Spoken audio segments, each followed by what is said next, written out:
esperar um pouco. Esperar as coisas voltarem no eixo. A gente vê o que faz. Não vou fazer nada por enquanto. Bola, bola. Não, não tem que voltar. Chuta a bola. Chuta, Ney. Chuta.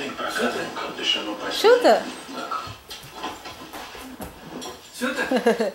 Chuta, Neném.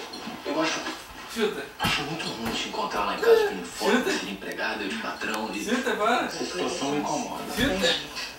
Ó. Eu sou cozinheira e você é o filho dos donos da casa. Levanta. Vamos, eu tô mega atrasada. Não quer colocar a bola. Não, de jeito nenhum. Eu vou de morto.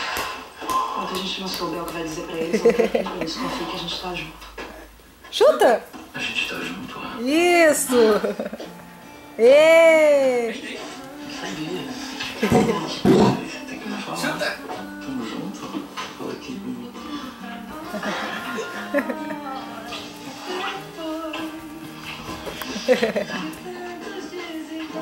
Calma, Jaqueta.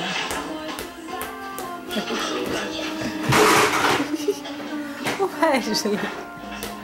Levanta, Arthur. Ele leva a bola direitinho.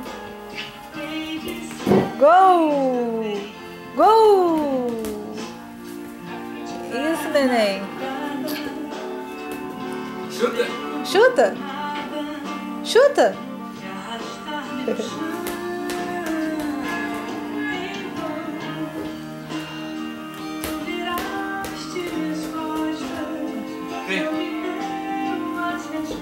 Gol! Meu Deus, Jorginho não atende. Hoje que o médico deixou eu sair, eu queria ir lá, né? Fazer uma visita, dar um apoio. Filha, com esse problema todo do sequestro, ele não deve estar nem lembrando de conferir o celular, entendeu? Olha, faz o seguinte, Gol! eu vou com você lá no Divino. Jura? Eva! Nossa, quanta dedicação, hein, Débora? Será que o Jorginho tá merecendo a namorada que tem? Claro que ele merece. Eita, Merece também uma vai sogra cair, mais menino. compreensiva, né? Você não leva lá, pai? Peraí, Chora deixa eu não. fazer uma foto da minha filha levantando Gol! sozinha. Chutão, gol! Sim. É, quero mandar para meus amigos. Vai lá com ela, Tadinho, vai, tá linda. Vai, chuta, mamãe! Que golaço! Não, mas eu não quero tirar mais fotos, não, sabe? Eu li numa matéria esse negócio aí de telefone celular, câmera, tá? Isso tá dando o maior problema de superexposição, sabia? Bora. Tá doida? Ih, que isso? Só quem, amor? Cuidado.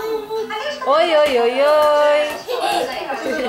Mas eu guardei tudo lá, sabe? Eu li na matéria também que a gente fica vendo essas fotos. Gol! A gente mais jovem, mais magro, mas é mais... Chuta! Eu vou parar com isso. Eu vou te mostrar a matéria, interessante. Amor, você tá muito louco, sabia? É muito rápido. Não tem esse problema. Deixa eu fazer, Débora. Ai, linda. Deixa aí. Coisa linda da mamãe.